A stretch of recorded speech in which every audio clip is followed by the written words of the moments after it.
Israeli কারাগারে ফিলিস্তিনি বন্দীদের ওপর ভয়াবহ ও পদ্ধতিগত নির্যাতনের যে অভিযোগগুলো উঠে আসছে তা শুধু মানবাধিকার লঙ্ঘনের প্রশ্নই নয়, বরং আন্তর্জাতিক আইনের মৌলিক ভিত্তিকে নাড়িয়ে দেওয়ার মতো এক গুরুতর ইঙ্গিত বহন করে।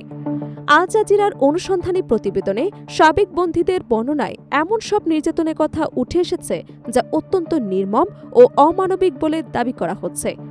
তাদের ভাষ্যমতে এসব ঘটনা কোনো বিচ্ছিন্ন আচরণ নয়, বরং একটি কাঠামোগত ব্যবস্থার অংশ হিসেবে পরিচালিত হচ্ছে।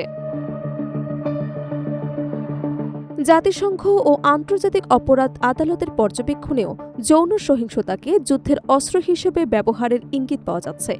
মানবাধিকার সংস্থাগুলো বলছে, এসব অভিযোগ সত্য প্রমাণিত হলে তা মানবতা বিরোধী অপরাধের আওতায় পড়তে পারে। একই সঙ্গে প্রশ্ন উঠছে, এত গুরুতর অভিযোগ থাকা সত্ত্বেও কেন কার্যকর জবাবদিহিতার কোনো দৃশ্যমান অগ্রগতি দেখা যাচ্ছে না। আন্তর্জাতিক অঙ্গনে এখন এই ইস্যু নতুন করে বিতর্ক ও উদ্বেগ তৈরি করছে, যেখানে ন্যায় বিচার ও দায়মুক্তির প্রশ্ন মুখোমুখি অবস্থানে দাঁড়িয়ে গেছে।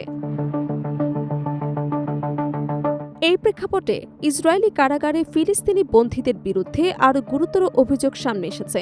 বিভিন্ন সূত্র ও অনুসন্ধানী প্রতিবেদনে বলা হচ্ছে, হেফাজতে থাকা বন্দীদের ওপর নিয়মতান্ত্রিকভাবে ধর্ষণ এবং যৌন নির্যাতন সহ পদ্ধতিগত সহিংসতা চালানো হচ্ছে। আল জাজিরার সাম্প্রতিক অনুসন্ধানী প্রামাণ্যচিত্রে সাবেক বন্দীরা তাদের অভিজ্ঞতার যে বর্ণনা দিয়েছেন তা আন্তর্জাতিক মহলে নতুন করে গভীর উদ্বেগ তৈরি করেছে।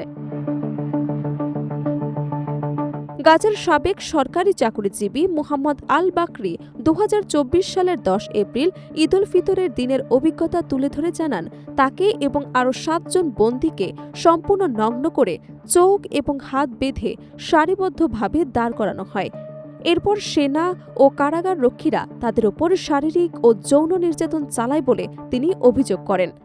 আল বাকরি আরও দাবি করেন, বন্দীরা যন্ত্রণায় চিৎকার করলেও সেনারা হাসছিল এবং সে সময় ঘটনাগুলো ভিডিও করা হচ্ছিল। তার ভাষ্যমতে বন্দীদের ভয় দেখাতে এবং নিয়ন্ত্রণে রাখতে হিংস্র কুকুর লেলিয়ে দেওয়ার ঘটনা ঘটেছে, যা পরিস্থিতিকে আরও ভয়াবহ করে তোলে। একই ধরনের অভিজ্ঞতার কথা জানিয়েছেন জব ছদ্মনামের গাজার এক সাধারণ শ্রমিক। তিনি অভিযোগ করেন, নারী সেনারা তাকে হাত পা বেঁধে মেঝেতে চেপে ধরে অমানবিক যৌন নির্যাতন চালায়। ঘটনাটি চলাকালীন উপস্থিত অন্যান্য সেনারা বিষয়টি দেখছিল এবং ভিডিও ধারণ করছিল বলে দাবি করেন। এসব ঘটনার পেছনে 2023 সালের 7 অক্টোবরের হামাস হামলার তথ্য আদায়ের যুক্তি দেখানো হলেও ভুক্তভোগীদের বক্তব্য অনুযায়ী তারা ওই ঘটনার সঙ্গে কোনোভাবেই জড়িত ছিলেন না।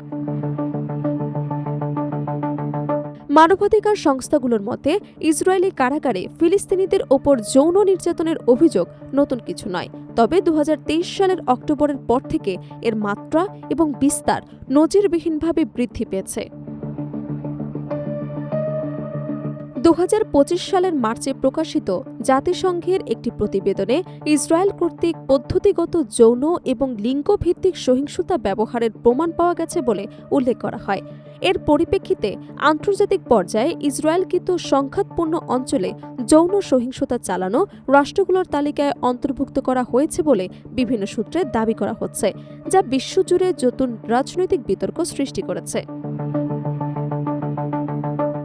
Human rights watch, amnesty international এবং ইসরায়েলি মানবাধিকার সংস্থা বিএতসেলেম এই ঘটনাগুলোকে ব্যক্তিগত বিচ্যুতি নয়, বরং একটি প্রাতিষ্ঠানিক এবং কাঠামোগত সংস্কৃতির অংশ হিসেবে বর্ণনা করেছেন।